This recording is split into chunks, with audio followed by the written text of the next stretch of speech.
Hello and welcome to the National Press Club of Australia for the Westpac address, coming to you from Ngunnawal and Ngambri country. My name is Anna Henderson. I am the SBS Chief Political Correspondent and a board member here at the club. Our guest today is Zac Smith, the National Secretary and ACT Branch Secretary at the CFMEU, to make his address to the National Press Club of Australia. Zac Smith officially took over as the National Secretary of the CFMEU's Construction and General Division in April.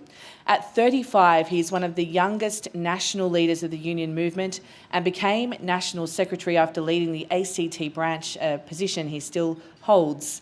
Smith grew up in Victoria's Gippsland region and started his career working for the union's Furnishing and Forestry Products Division before relocating to Canberra to work for the ACT branch. He has vowed to involve the union in public debates and campaigns about core economic issues to shape better public policy for Australian workers, and he's certainly going down that path in his speech today. You can follow this conversation at Press Club Aust or the hashtag NPC. Please welcome Zac Smith.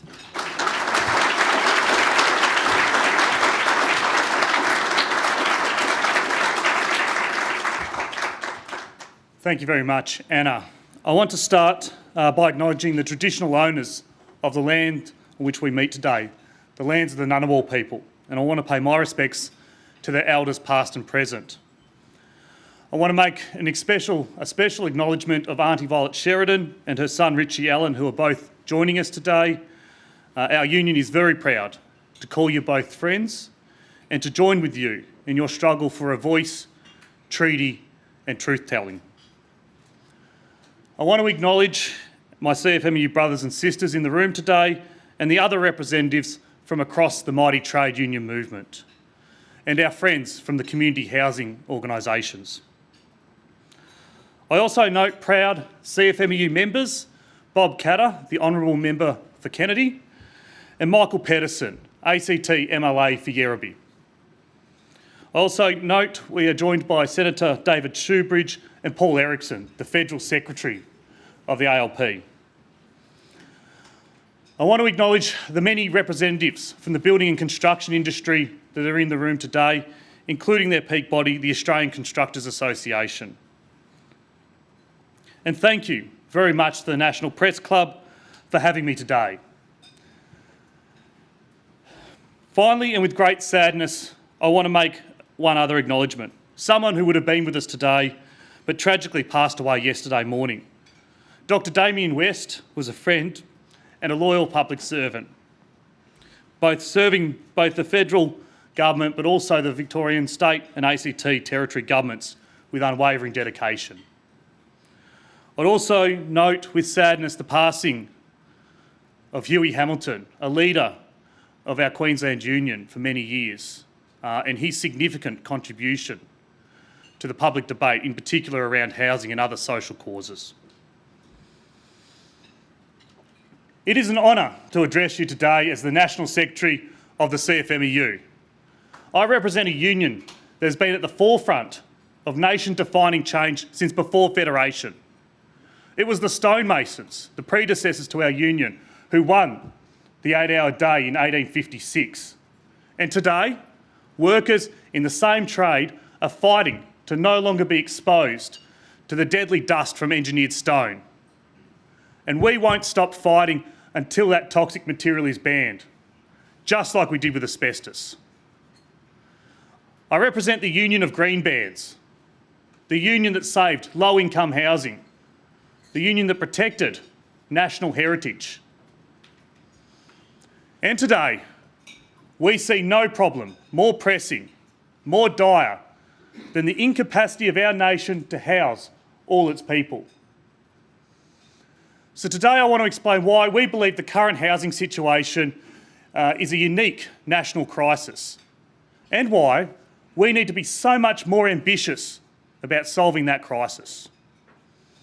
And I also want to present to you an independently researched proposal from Oxford Economics Australia on how we can fix it. So let's start with the housing crisis. I know I don't have to labour the point to this room. So much has been written about it over the past year. But before I get to our solution, let's be clear about the problem. In 2022, rents rose by 10.2% nationally. Rental listings right now are down 32% on a previous 5-year average. And as we sit here today, 2/3 of all Australians are in housing stress. 4 in 5 are in rental stress. 3/4 of people are scared about their financial security because of the housing crisis. And 2/3 are rightfully worried about their mental health and well-being as a result. And let's be clear, this is not just a Sydney and Melbourne problem. In Adelaide, you need 55% of the average income to pay the average rent. In Hobart, that figure is 60%. And things are scarcely easier for those who own their own homes. The average homeowner in Sydney right now is seeing half their income going straight to mortgage repayments. And for those who want to get into the market, it would take the average income earner 12 years to save up enough for a 20% deposit. London and Singapore are more affordable currently than Melbourne and Sydney. Sydney, Melbourne, Adelaide and Brisbane are now amongst the top 30 least affordable cities in the world. Now at the CFMEU, we are proud. We are proud of how successfully we fight for our members and their pay. But we still have plenty of members who do it tough. Right here in Canberra, we have municipal workers known as GSOs who make about $60,000 a year. Now that used to be enough to get by. Now these workers are telling us about how they've had to sleep in their cars during the freezing Canberra winter before they get up all day to clean public toilets. And of course some of our members are making much more than this, and we're rightfully proud of that. But up until recently, if our members started making over $100,000 a year, they would generally think about buying a nice, average home for their families. Start living the Australian dream. But not anymore. To service an 80% loan on the average Sydney home without going into mortgage stress, you now need to be making $250,000. In Melbourne, you need to be raking in $180,000 or more to afford the median house. Our economy is meant to serve our society, but it is failing this test at the most fundamental level. Millions of Australians are worried about their capacity to afford the most basic of human needs. And let's be clear, this failure is not one of wealth. Australia has plenty of money. In 1980, our GDP per capita, adjusted for inflation, was $30,000. Today it's $60,000.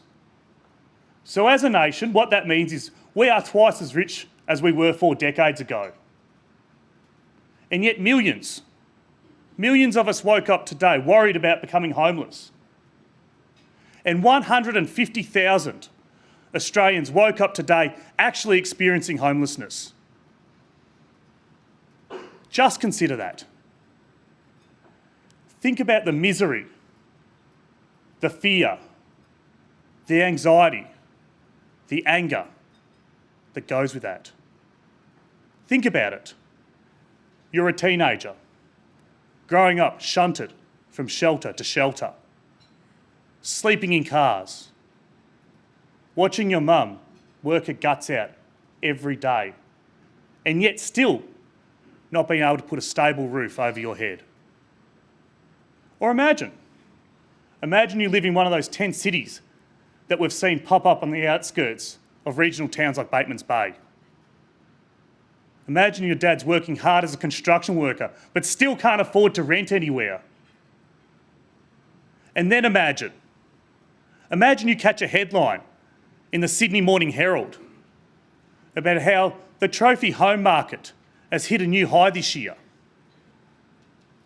Or imagine you read in The Guardian that a quarter of all property investments across the country are owned by just 1% of taxpayers.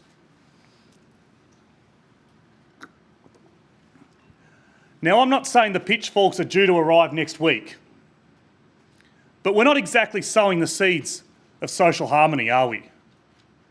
And every forecast suggests this problem will get worse under the current policy settings. So today I want to talk about a circuit breaker. And that means we must first square up to an obvious truth. To fix a housing affordability crisis, you must build more affordable houses.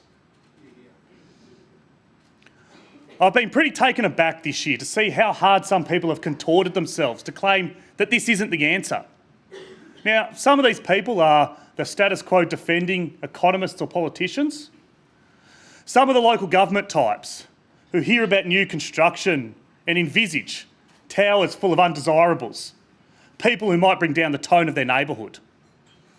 This NIMBY set would argue that there are heaps of suitable dwellings lying empty, that the nation abounds with spare rooms, that we're just waiting for the right government with the right set of tax policies to come along and release them all overnight. But that's silly wishful thinking. If you want to solve the housing crisis, you need to build more houses.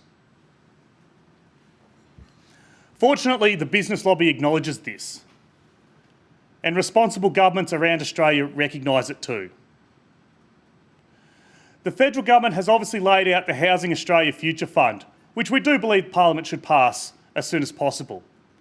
Victoria has the Big Housing Build program. Queensland has the Housing Investment Fund. There's the Together Home Transition program in New South Wales, and the growing and renewing public housing program right here in the ACT. And these are all worthy, positive initiatives. But let's get this clear. They are nowhere near sufficient to close the gap. Given the importance of this problem, we are being way too timid, and I think all of us here know that. In fact, I even note that the Deputy Leader of the Opposition, Susan Ley, justified voting against the HAF by describing it as a drop in the ocean.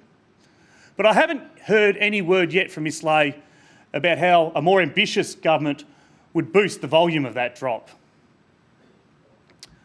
Well, good news, Susan. The CFMEU is here to help.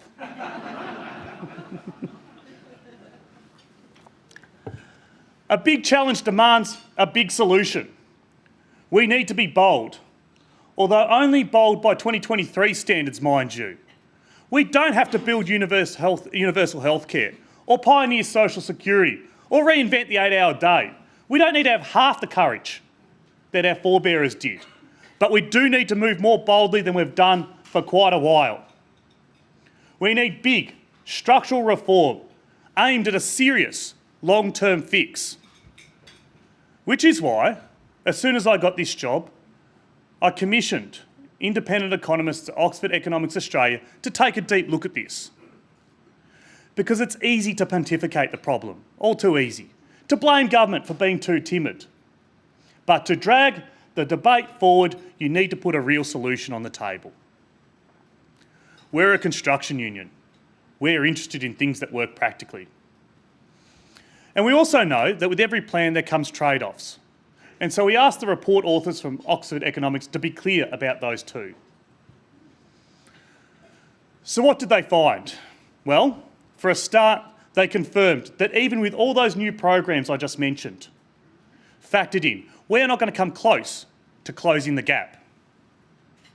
As we sit here today, we are about 750,000 social and affordable dwellings short of where we need to be.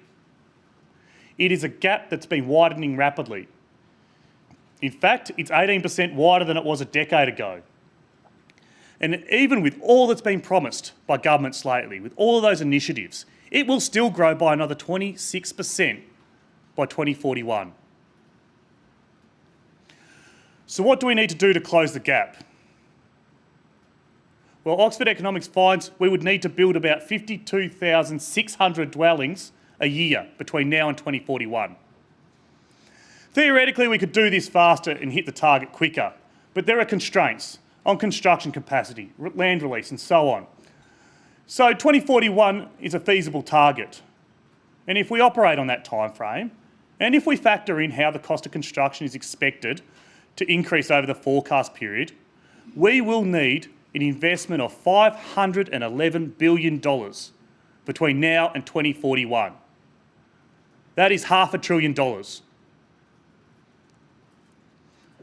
Now, needless to say, $511 billion is real money.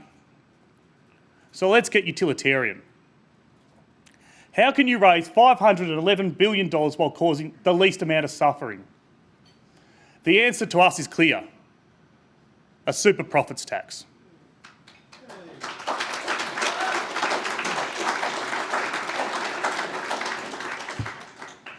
Oxford Economics, our research, calculates revenue from an economy-wide super profits tax could raise $290 billion over the next decade, and considerably more in the decade after that. That would comfortably fund the investment required to close the social and affordable housing gap by 2041. Now, economists tend to be attracted to the idea of a super profits tax over other forms of revenue raising. They see it as a tax on the company's economic rent. Economic rent, they say, is the profit above what is necessary to attract investment and activity. Right now, around the world, super profit taxes are commonly applied as permanent taxes in the extractive sectors to return a fair value on public goods. Examples would include Australia's petroleum resource rent tax and Norway's special petroleum tax. The super profits tax modelled by Oxford Economics is assumed to be a permanent 40% tax on excess profits. And what are excess profits? Excess profits are defined on a company-by-company basis by taking the shareholder equity multiplied by 5% plus the long-term bond rate. This is a pretty well established as a return that shareholders might reasonably expect from their investment. Whatever is excess to this is defined as a super profit and eligible for the 40% tax. In addition, the tax is designed such that it only kicks in for businesses with a turnover of $100 million or more. This means it would likely only apply to 0.3% of companies in Australia. Under our model, companies would be able to carry forward losses like any current corporate income taxation. But even with those allowances, it would still raise significant revenue. Now, I can already hear the howls of outrage from the usual quarters. Because whilst a super profits tax would only affect 0.3% of businesses in Australia, they are a very powerful, very noisy 0.3% of businesses. And they're backed, let's be honest, by a pretty potent crew of supporters in politics and the media. But a responsible government should be prepared to stare them down. Because not only is a super profits tax the best way to generate the funding we need whilst causing minimal harm, a super profits tax is a positive thing in and of itself. Super profits are a failure in our economic system. Profit should only be sufficient to motivate private enterprise to do what it does. The rest is inefficiency. And in Australia, we've allowed a whole lot of very cosy monopolies and oligopolies to develop, so that inefficiency exists in all sorts of areas. And we're not just talking mining. The big banks, the big supermarkets, the big telcos, aviation, the list goes on. Companies with monopoly or oligopoly power have a strong incentive to jack up their prices whenever they feel like it. They know they can safely do so without losing a stack of customers. And we've seen that. We've seen that during our own inflation crisis. They've used the cover of inflation to raise prices more than they had to. And they have converted those unjustified price hikes into super profits. So an immediate way to make things fairer is to capture a portion of those super profits, because they can only come from having too much market power. There's also an important moral case for a super profits tax, because we can't keep telling people who are struggling that corporate super profits are off limit. We just can't. Right now, we're not just in a housing crisis, we're in a very real cost of living crisis. Wages for most Australians are either stagnant or going backwards in real terms. Prices are soaring everywhere. And yet, at the same time, senior executives at our largest listed companies are celebrating pay rises, sometimes more than double the rate of inflation. Now, in Australia, we're lucky. We do enjoy very strong social capital and strong institutional trust. So we can get away with some gross inequality for a while, but you can't ignore the rules of political physics forever. This kind of stark unfairness will turn toxic somehow. It might not be the French Revolution, but it will be social decay and disharmony. It might look a lot like Trumpism, and that's not good for anyone.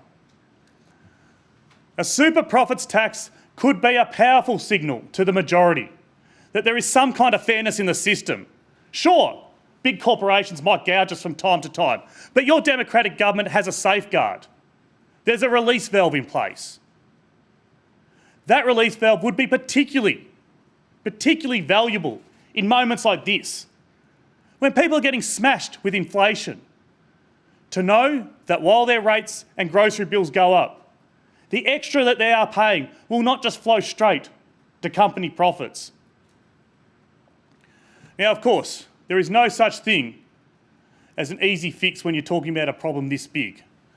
So I've asked Oxford Economics to be forthright about the potential challenges we will face. And none of them, I believe, should discourage us from the path that I'm proposing, but nor should they be glossed over. Now, the most common critique of any kind of tax levied on business that you'll hear is that it will discourage investment. This is pretty much the first argument I hear the business lobby raise in response to just about any tax. They generally tend to exaggerate it in fairly ludicrous ways, however. I find fairly incremental tax changes are usually result in things going to get smashed or destroyed or hammered.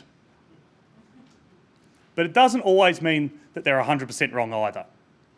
And this is the beauty of a super profits tax. As the IMF has noted, taxes on economic rents are efficient since they do not reduce investment because the tax applies only to returns above what is required to invest. So they can raise substantial revenue in sectors with persistent rents. Our research also notes that the tax would have to be carefully calibrated to avoid market distortions. Traditionally, it has been hard for true economic profits to be determined. And that's why we're yet to see many general super profit taxes in operation across the world today. But it's 2023. We have the technology. Accounting has come a long way. Things that were once hard to measure are very easy today. And I have full faith in our public service and our accountancy firms to work this one out. Now, our experience with the PRRT shows that setting an appropriate threshold is possible. Industry participants once predicted, they forecast that the PRRT would be unworkable, that it would spook investment from our shores, that the sky would fall in. But today Treasury has concluded that given the magnitude of the investment in Australia's petroleum industry over the past decade, it is evident that the PRRT is not discouraging investment. So it would be a challenge to get the fine details of this tax right. It is hardly a unique challenge. Calibrating just about any kind of tax is tricky, and it is just not enough to dismiss the concept as unworkable. Now, another criticism you'll no doubt hear is so-called sovereign risk. This is an idea that those who invested in Australia did so, understanding tax conditions would be stable. And look, I have no doubt a super profits tax is going to ruffle some feathers in this regard. But on the other hand, a permanent, well-calibrated and well-understood super profits tax might actually improve perceptions of stability in the long run. Companies creaming super profits know that there's a risk the party won't last. And the most common risk that they face is short-term windfall taxes, because these are highly unpredictable. Wouldn't it be better to lock in the terms so companies can invest and plan with confidence? Now, the impact on shareholders is also worth discussion. There's no doubt that a decent chunk of super profits being generated currently flow through to Australian investors. Australian companies have also historically paid high dividends by international standards. And given our compulsory superannuation system, a little trickle of that benefit currently reaches each and every one of us. But I have faith. I have faith in our superannuation system to adapt quickly. And once again, the pros of capturing a portion of super profits for the Australian people vastly outweighs this con. But what about the broader impacts on the housing market? If you throw up 50,000 new dwellings a year, you'd have to have an impact on rents across the boards, right? To be honest, when we commissioned this research, I personally anticipated it would significantly lower rents across the board. And that was an outcome I was quite personally happy with. But that's actually not what Oxford Economics have found with their modelling. In fact, what their research found is that even with this massive influx of new and affordable social housing, the effects on rents would be modest. Under a business as usual scenario, median rental price growth should be 2.6% a year between now and 2041. Under our proposed model, the huge boost to construction would only moderate that to 2% per annum, which means our policy as proposed would have a pretty modest impact on inflation as well. Now again, we obviously commissioned this research during a time when inflation is top of mind, and we anticipated, and I personally anticipated, our policy would have a more significant moderating effect, which we would have again been happy with. But in fact, our research found that the policy would only lower overall inflation slightly, probably just a handful of basis points each year over the projected period out to 2041. So no massive impact on general rents and no massive impacts on nationwide inflation. But, and this point can't be stressed enough, the good news for those doing it tough is that most of the impact on rents that does occur occurs at the lower end of the market. People at the bottom level would probably take up affordable housing spots, if not social housing in some cases. Cost relief at the bottom end of the rental market would relieve cost of living pressure for millions. And it would relieve the associated social ills that come with that pressure. Of course, I should also mention the practical concerns, and I've had a number of questions already today on the issue of practical ability to deliver this housing build. How many houses does the Australian construction industry actually have the capacity to build? And can we free up the land necessary? Now, with respect, the latter question is purely one of political will. We have the land necessary, and governments can use it to build social and affordable housing.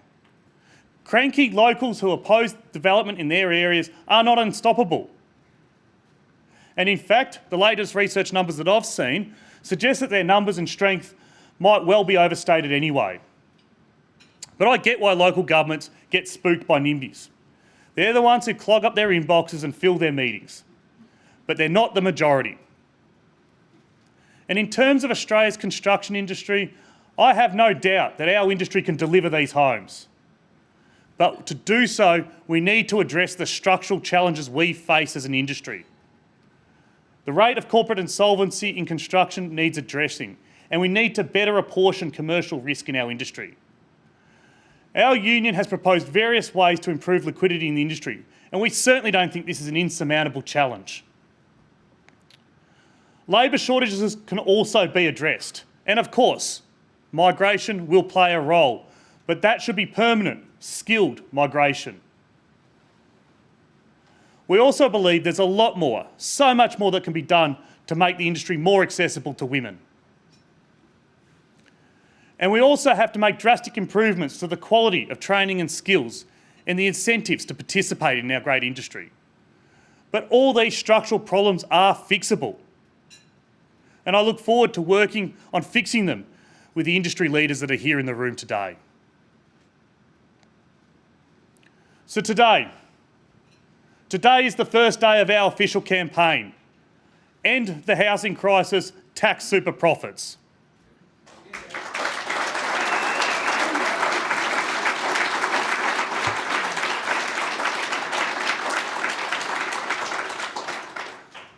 We will be taking this campaign to every state and every territory. We will be running ads in every major market, and our union will be taking our plan to ALP National Conference next month.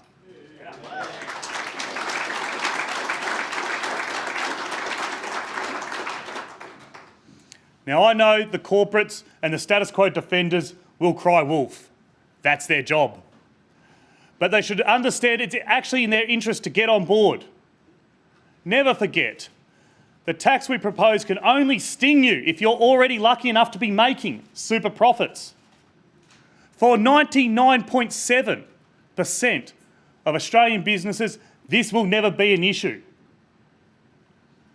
And for the rest of the economy, consider boosting Australia's productivity is our number one economic challenge, and that a plethora of local and international research has proven that building quality housing boosts productivity significantly. When the government provides quality, social and affordable housing, it enables families who otherwise would have struggled to thrive. People find work, they get educated, they stay out of the criminal justice system. And if we invest in a long-term, nation-building housing project, we will stimulate activity in local industries and create jobs. And also consider this. What we are proposing is the only way to maintain popular support for migration. If we do not build the homes to keep up with our growing population, then the social licence for immigration will collapse, and it will collapse fast. You can already see parts of the coalition, rudderless and desperate, poking at this nasty political stink bomb. What I'm proposing is the only way to defuse it. In just a moment, I look forward to facing questions from my friends in the press. And I know it's a dangerous game to predict what you're going to get when you stand up here. But here's my suspicion. My suspicion is a fair few questions are going to revolve around a common premise, and it's this. What you're proposing is just too extreme. It's too big. It's too disruptive. It's too scary. And therefore it's ridiculous. And it should be dismissed. Because we can't spook the goose that's been laying the golden eggs. We might not know exactly how she works, but we don't need to either. We just need to know that we absolutely should not piss her off. Look, I get it. It's a potent line of argument because it instantly makes you question whether any progressive reform at all is worth it. The modern Australian economy is a complex machine, and maybe, just maybe, everything is currently in a very fine balance. A balance that only ivory tower economists, scolding politicians and noisy billionaires understand. And if you have the temerity, like the CFMEU does, if you have the temerity to start tinkering with this very complex machine, it's liable to explode all over you, like if you dare to tinker with a Swiss watch. But you know what? I think this generation of Australians are starting to get very, very suspicious about this line of argument. They're thinking, how can any of this make sense? I mentioned at the start of my speech that our society is twice as rich in real terms as we were in 1980. And that's true. But if you look around, does it feel that way? We are living on one of the wealthiest societies to ever exist on planet Earth. The resources, the technology we have today would be mind-boggling to our forebearers. So why can't we do big things anymore? Nation-changing things. Oh, sorry, we're told. Oh, sorry, if only there was a way, but the magical laws of economics just don't permit it anymore. Oh, sorry, I'm sorry, you'll just have to live in your car. Oh, sorry, you'll just have to live in a tent. Oh, sorry, you'll have to spend half your already low income on rent. That's just how it has to be. Well, I think it's time we called bullshit on this.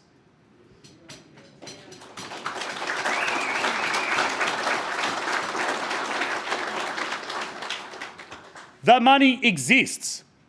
The wealth exists. But it doesn't exist in ordinary Australian households. It exists in the profit columns of a very small and very elite group of corporations. And we just have to funnel just a portion of it in the right direction. Now, we've been told over and over and over again since the 1980s that governments can't do anything anymore, that only the markets can be relied upon to create progress. And that is just simple nonsense. Not only can government step in to fix the big, intractable problems that we have, it must. The state has a role to play, and Australians want the state to play it. Commentators like to bemoan the end of Australia's great reform era. Well, let's see how they like this one. Because this reform, the reform I've outlined today, could end homelessness in Australia. It could boost productivity. It could lift millions out of poverty, out of distress. It could strengthen our social fabric.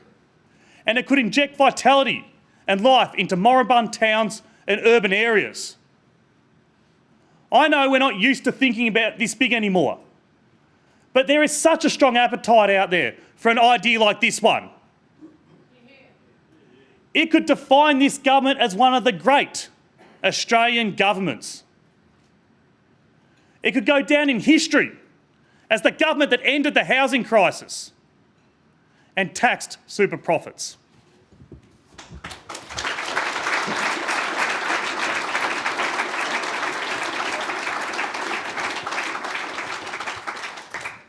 Well, thank you for your address, and you might be in for a few surprises from the working press. We'll have to wait and see.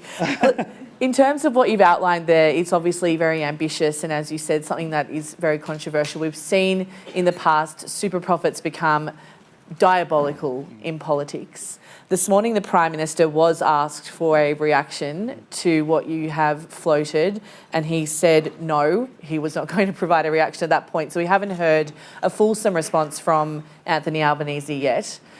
Did you get his blessing to raise such a controversial issue? And do you... Part two. And do you think there is an appetite in the political wing of the Labor Party to see this become a reality and potentially be taken to an election? Well, dealing with your first question, it may come as a great surprise to many of you that no, the CFMEU didn't seek the Prime Minister's blessing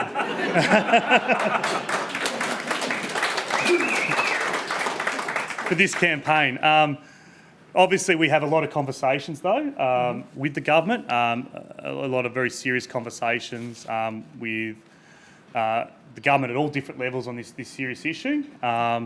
You know, we have flagged some of our views on how we tackle this crisis in those discussions, but we know we don't go and say to the government of the day, can you tick off on this plan before we go and campaign on it. And Did you raise this specific proposal with him or with senior levels of the government? look, we've mentioned the idea. I don't think it's appropriate probably to get into the back and forth of all of those discussions, and those discussions occur not just with the government but also with others in the crossbench and some of our other parliamentary friends. But this is a serious campaign by the union, and it is a long-term campaign, and we know it's a campaign that we will be waging for a number of years to get the policy change. And it's an important debate and national discussion that we need to have. Like I said in my speech, an economy is meant to serve the society, but at the moment we are failing in that very basic test. And so this isn't just a shot in the dark for the CFMEU. This is a serious long-term campaign that our union will be running. And just in terms of political support within the government? Look, I think it's a good question. I'll let the Labor Party speak for themselves, and I'll let the government speak for themselves about what their response is to what we've proposed. I think, obviously the shadow of the mining tax debate probably looms over their heads, or over some people's heads that were around during the Rudd and Gillard era. And I'm sorry if I'm taking a question away from any of the journalists that might be asking me this shortly. But it's an important point to note, is that there will be some political discomfort from this this issue coming up again, and some of them might be nervous about the reaction that they saw last time when the attacks of this sort came up. But like I said in my speech, how can we continue with the status quo in our society where we say to ordinary Australians, hardworking Australians, that you need to swallow all the pain to fix the economy. You need to swallow all the pain to deal with the inflationary crisis, whilst at the same time banks can record a $17.1 billion profit, whilst supermarkets can expand their already massive profit margins during a period of COVID pandemic, and those are out of limits. So yes, there are tough politics, but there's also tough politics from not doing the sort of initiative that we're proposing. Thank you. Sarah Eisen. Sarah Eisen from The Australian. Thank you, Zach, for your address. I just wanted to turn to the most recent tranche of Labor changes, and that's the changes to casuals. I wanted your sense of why this change is needed, but particularly response to the concerns about the small business impact, and the legal implications, the uncertainty that we've heard a lot about in the last sort of 2 days regarding this change. Yeah, thanks, Sarah. Look, I suppose what I should say from the outset is I haven't seen the legislation, and I don't think anyone here has seen it, and I can only go off what's out there in the public forum. And the other point I'd make is I actually think the impact of these reforms, as I understand it, would probably have a fairly moderate to small impact in our industry, because we've had award clauses and EBA clauses in the construction industry for decades now, which give the right of casuals to convert to permanent employment. So from a construction industry point of view, the industry where our union operates predominantly in, I don't think that these changes are going to be as significantly felt.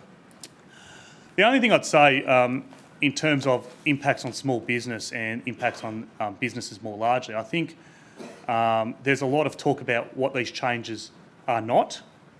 From what I've seen of the Minister's comments, and from what I've seen of the debate in the public forum, is that there is a suggestion out there from some in the business community that casuals will be forced to convert to permanent employment at a certain point. And nothing that I've seen in any of the proposals put forward suggests that there would be a requirement for people to convert to permanent employment. What we're talking about is after a 6-month qualifying period, the casuals have the opportunity to get permanent employment after systematic and regular engagement. That's the proposal as I understand it from the government, again without the benefit of seeing the legislation. And why shouldn't they be allowed to do that? It's not about forcing people that want to be casuals to become permanent employees. But, I've just made an address here about housing affordability and how hard it is. One of the points I made is how hard it is for people to get into the housing market. Well, one of the things I see as an official, and I'm sure the other union officials in the room see all the time, is people who are locked out from securing mortgages or being able to secure rents because they're in precarious employment, whether it be engaged as a casual or through labour hire, and the banks and landlords don't want to take a risk on it. So they're getting held back just because it's convenient for a business to keep them on a sort of full-time, permanent, ongoing basis as a casual employee. But as I understand the proposal, those employees who want to stay as a casual employee can still do so. Do you understand the concern that the off-ramp is going from 12 months, where you can convert to sort of that 6 months, and for a business owner, and as you said, in the construction industry, you guys have your own EBAs that sort this out, but as a business owner, those sort of time frames and every 6 months can maybe be uncertain and maybe have some upheavals there. Do you understand those concerns? Oh, look, I understand what the business lobby is saying, but I mean, in response, what about the uncertainty to the worker? What about the uncertainty to the worker who can't afford or can't secure a mortgage or can't secure a rental property because their employment is tenuous or insecure? At the moment, we're looking at this risk or this uncertainty just in terms of the business lens. But what about the worker? I mean, 6 months is a pretty significant time to have dedicated to an employer. And we're not talking about the occasional shift here or there. We're talking about regular, systematic, ongoing employment. So why shouldn't that worker be able to access, at their own choosing, access the benefits of permanent employment? Thank you. Andrew Tillett. Andrew Tillett from the Financial Review and board member here at the Press Club. Thanks, Zach, for your speech. Can I ask you about something else that's going to come up at the ALP conference, and that's AUKUS. We're seeing speculation that there'll be sort of motions that moved opposing AUKUS, similarly motions, a motion perhaps, I guess a pro-Palestinian motion. As the leader of one of the left's biggest unions, what's your sort of stance on how these motions will play out at conference? Well, in respect to the AUKUS debate, our union is yet to take a position on that. We will no doubt have to consider it between now and the national conference, but as a union, we are still to have the internal debate about what our position as a trade union is going to be on the question of AUKUS. I would say that our union, along with the vast majority of trade unions, have had a long-standing position which would be broadly described as anti-nuclear, and that dates right back to our predecessor unions such as the BWIU and the BLF and probably the 1980s and before. So that's not a new thing. That has been a historical position that the CFMEU and other trade unions have held. In terms of the specific debate on AUKUS, our union is yet to arrive at its position, and we'll do so through our democratic processes, which is, what we do as a healthy, democratic trade union, and land at, I'm sure, a position that best reflects the will of our members. But out of respect for that internal debate, it's not my place to come up here and speculate about where that position might land. That anti-nuclear sentiment you've talked about within the union movement in the past, could that flow through to something more broadly like the CFMEU putting like a green band style action on construction of the nuclear submarine shipyard in Adelaide or submarine bases or anything like that? Yeah, look, that's not on the cards at the moment. There's no discussion, no proposal at all to put green bands on any part of our defence projects upcoming. Okay, thanks.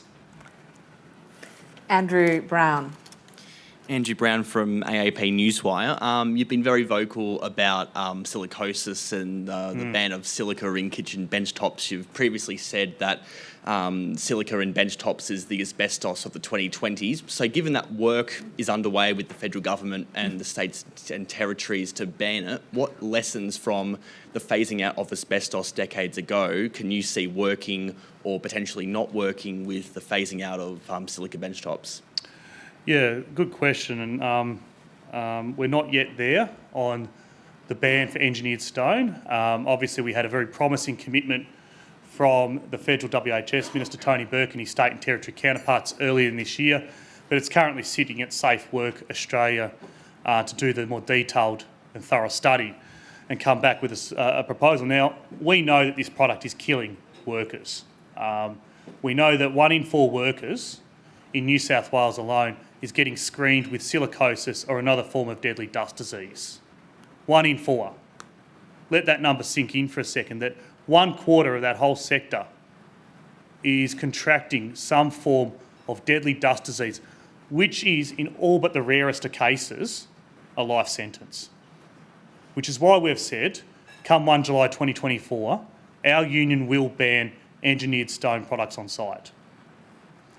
The lessons out of, and it's interesting that you draw a parallel with the fight of the building unions to ban asbestos in the 80s and before. What is often forgotten about the campaign around asbestos eradication was that trade unions, building unions, banned the products on site, banned work with those products before governments acted. And we may very well be in a similar situation here with the ban on engineered stone. We have made it abundantly clear.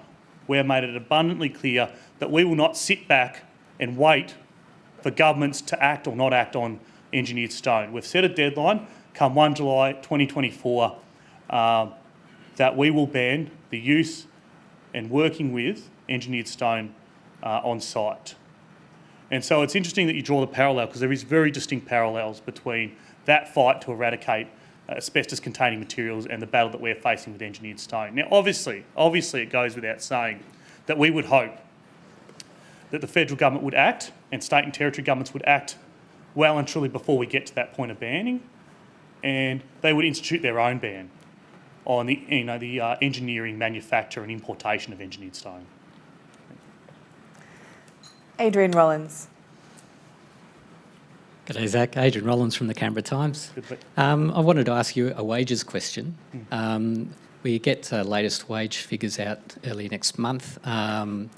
The RBA is saying that they expect wages to grow as measured by the wage price index by about 4%, and they say that might be sustainable if it's backed by productivity improvements. As we know, productivity growth has been basically stagnant for a significant period of time. So what approach should unions take to wages and protecting the living standards of their members, but without adding to and exacerbating the inflation issues? Well, I'd like to make 2 points really in response. Firstly, I've just outlined a way in which we can improve productivity. There is no better way of improving productivity than taxing the elite cabal of very wealthy corporations and building 950,000 homes. And you would see a marked improvement in productivity with that sort of expenditure, and the state playing a significant role in building social and affordable housing. So that's the first point I'd make, is that there are ways of improving productivity. The government has its hands on some very powerful levers, and one of them is the ability to build more or fund the building of more social and affordable housing, taxing super profits and ending our housing crisis. The second issue is, and it's been reported now in a number of different places. I think the Australian Institute had a very good report, but then it's been backed up by other organisations, such as the OECD, which has said that inflationary growth in this country is not being driven by wages. That is a really key point to be making in this debate. Wages are not driving inflationary growth in this country. And so, I find it a little bit insidious that this debate always sort of comes back to this sort of circular conversation where we say, well, inflation's rising, so we're going to hit ordinary Australians over their head with another interest rate increase. But at the same time, don't you dare go for wage increases that might come close to inflation. So we're asking, and this is what I meant when I said in my speech, in answer to an earlier question before, that Australian workers and ordinary Australians have been asked to take the hard medicine of economic recovery, is exactly that. This is not an inflationary or cost of living crisis caused by workers and their wage growth. If you want to look at the culprits, have a look at the market inefficiencies and the market failures I spoke about in my speech. Have a look at the fact that over the last 3 to 4 years, supermarkets have been able to increase their profit margins at a time when all of us were doing it hard during the COVID pandemic. Market inefficiency, market failure, which has led to the accumulation of these super profits, has far more to do with the cost of living crisis that we're facing than workers' wage growth. So, our union will always take takes a measured approach when we go for wage increases, but we're not expecting our members to sit there and suffer through what is one of the worst economic periods for them in living memory, and just to be told by, the ivory tower economists that, this is the way it's meant to be, don't question the system. That's just not an acceptable premise for us to operate from. Thank you. Monty Boville. Hello, Monty Boville from the ABC. Thank you very much for your address. As part of your campaign, you're launching advertising across every state and territory.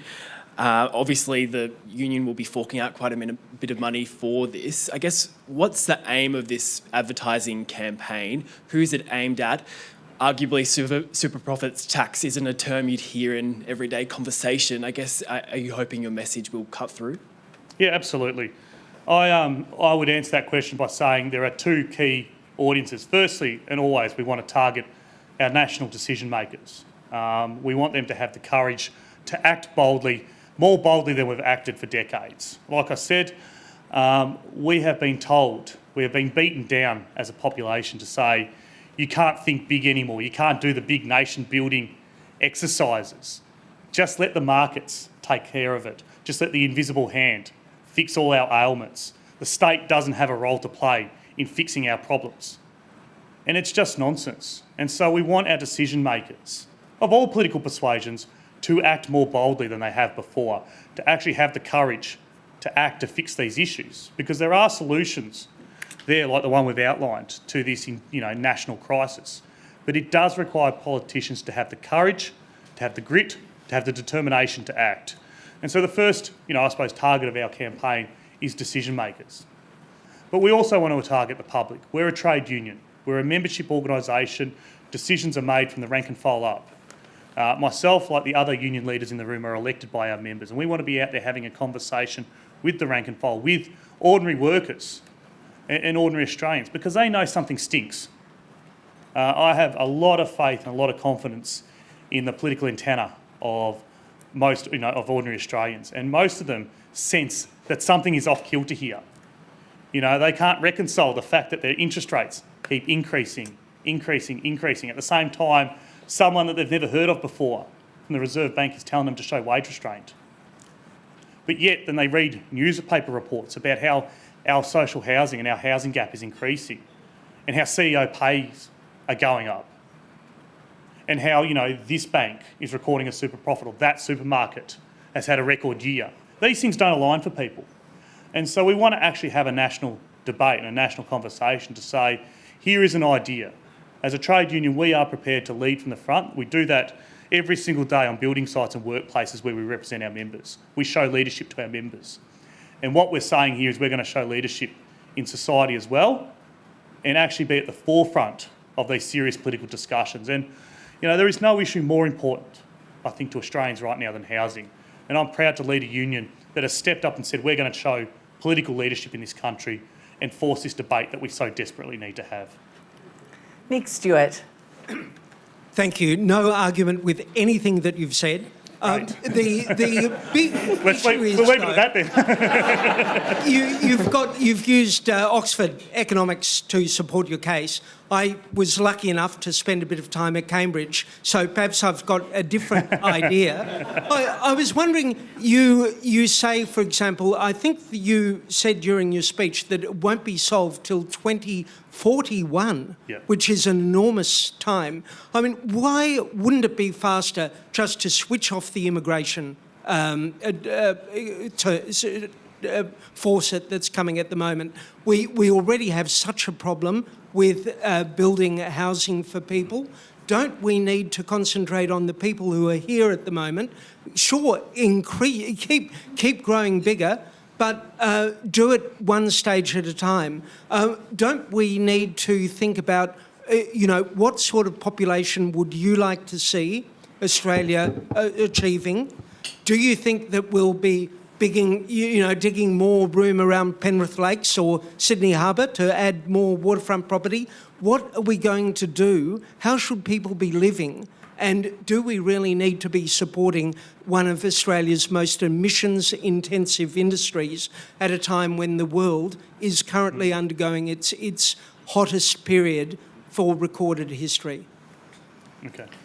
Well, to be clear, our union doesn't support turning off the tap of migration. And there's How big should Australia be?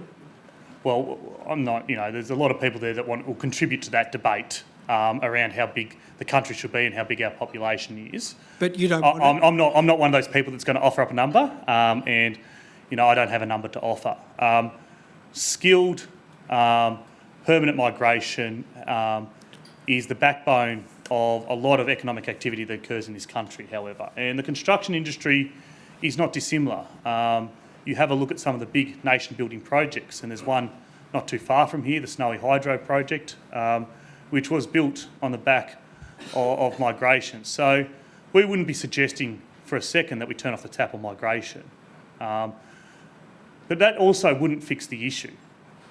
The issue is structural at the moment where we don't have enough houses for Australians. So turning off the tap on migration, apart from it being deeply exclusionary and also economically harmful, I think, to the country, also wouldn't address our underlying issue, which is that we haven't built enough houses. And this has been an issue that's been coming for decades. Government has slowly withdrawn step by step by step from the space of building and funding social and affordable housing over a course of decades now. And so we really do now have, to borrow an accounting term, a structural deficit in the way we approach housing nationally. Sophie Bennett. Sophie Bennett from SBS World News. Thank you for your address again. As you mentioned at the start, the union supports the voice to Parliament. Given the public polls are trending down, what's your position on the calls to delay the vote, to conduct a bigger public information campaign? And do you think the majority of workers in your industry are in favour of the voice as you are?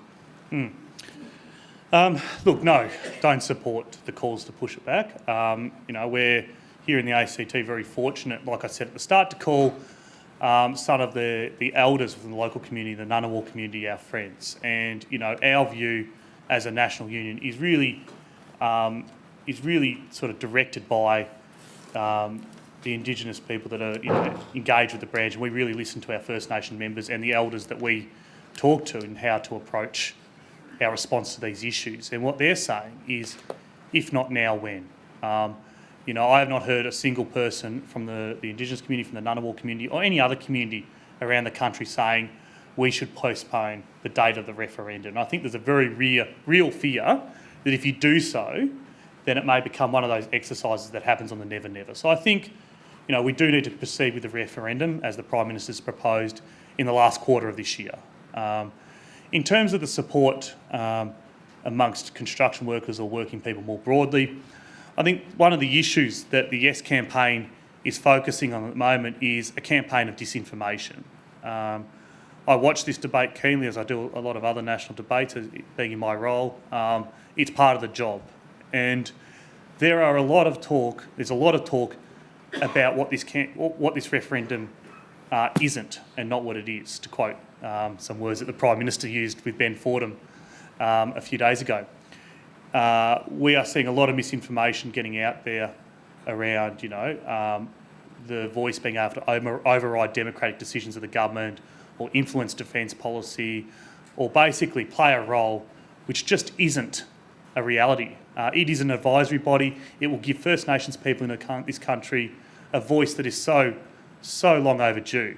And so, I think there is a real issue that the Yes campaign and those of us that support the Yes vote need to contend with, which is the misinformation. And certainly trade unions and civil society have our role to play in combating that misinformation. Okay, well, that's where we'll leave it for today. We have the gift of membership to the Press Club for you, Zach. Thank you so much for your time. Please join me in thanking Zach Smith. That's for you. Thank you very much. And thank you.